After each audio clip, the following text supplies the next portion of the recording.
Hace tiempo, cuando las arcades dominaban el tiempo de entretenimiento de muchos niños y jóvenes, fuimos, quienes teníamos la suerte, ser testigos de muchas historias entrañables, algunas disparatadas carentes de sentido alguno, otras basadas en universos de los héroes de la televisión o el cine, pero de todas ellas, existe una que aún al día de hoy marca los buenos recuerdos y las memorias de muchos, y esa no es otra que la del rey de los peleadores, The King of Fighters.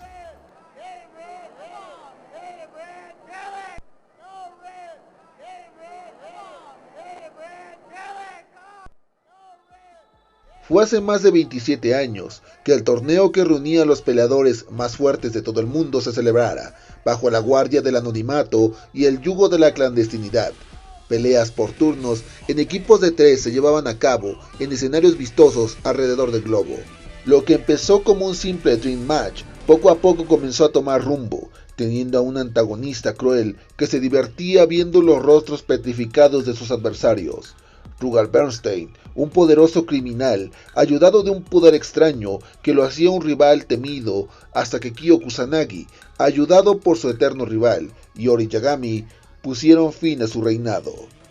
Más tarde, un nuevo poder de un dios dormido, cuyos heraldos amenazaban la paz del mundo, apareció. Koenix, heraldo de Orochi, mostraba su fuerza derrotando a todo aquel que interfiriera en sus planes, hasta que los 3 tesoros sagrados, el poder de Kyo, Yori y Kagura, acabaron con él.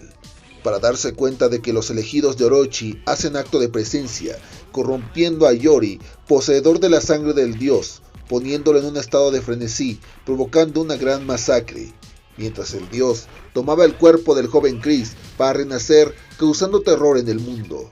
Aún así, el dios es nuevamente vencido por Kyo, ayudado nuevamente por Yori, que al recuperarse del trance, remata al dios, liberando a su familia de la maldición que una vez Orochi les había impuesto.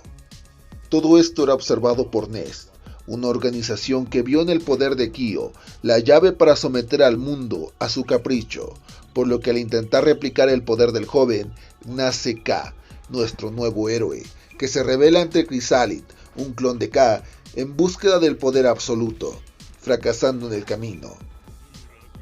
Ness, al ver su primer derrota, decide crear a un agente capaz de eliminar a K, por lo que Kula Diamond hace acto de presencia. Pero al ver las verdaderas intenciones de Ness, se revela ayudando secretamente a K y sus aliados para acabar con los planes de esta malvada organización, teniendo a Zero como el rival final de turno.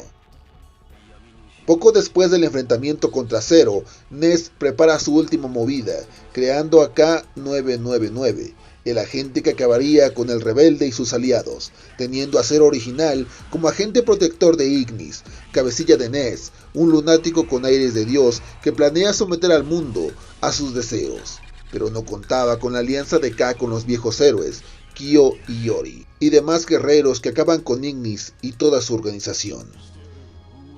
Tiempo después de esta pelea, la sombra de Rugal Bernstein aún sigue acechando, ahora bajo la descendencia del traficante Adele y Rose Bernstein, que organizan nuevamente el torneo, pero entre las caras nuevas, un joven capaz de dominar llamas verdes aparece, atacando y robando el poder sagrado de Chizuru,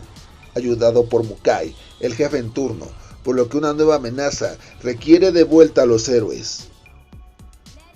Aún sin saber qué pasa, un nuevo torneo se realiza donde nuevamente Ash aparece, pero ahora su objetivo es Yori, al cual le roba sus poderes, teniendo como siguiente objetivo a Kyo, mientras un nuevo torneo surge, pero ahora bajo la sombra de Ash junto con Saiki, un antepasado del joven cuyo poder es similar al del dios Orochi. Nuestros héroes se enfrascan en una pelea que acaba en una paradoja temporal en donde Ash y Saiki caen en un limbo donde ninguno de ellos existe, volviendo todo a la normalidad.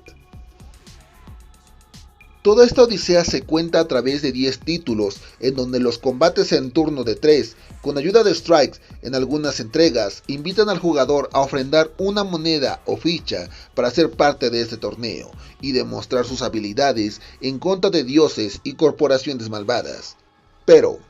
¿qué hay para los poseedores de un Android? Si bien hay ports que intentan emular lo frenético de estos combates, The King of Fighters 2012A es quien mejor lo logra, entregando un juego sencillo, con controles adaptativos para que el jugador que nunca ha tocado la saga o ha jugado un juego de peleas pueda disfrutar un poco de lo espectacular que era la vieja escuela de los juegos de pelea en arcade, ya que en las ya clásicas recreativas solo eras tú, tu moneda o ficha en contra de la destrucción total del mundo.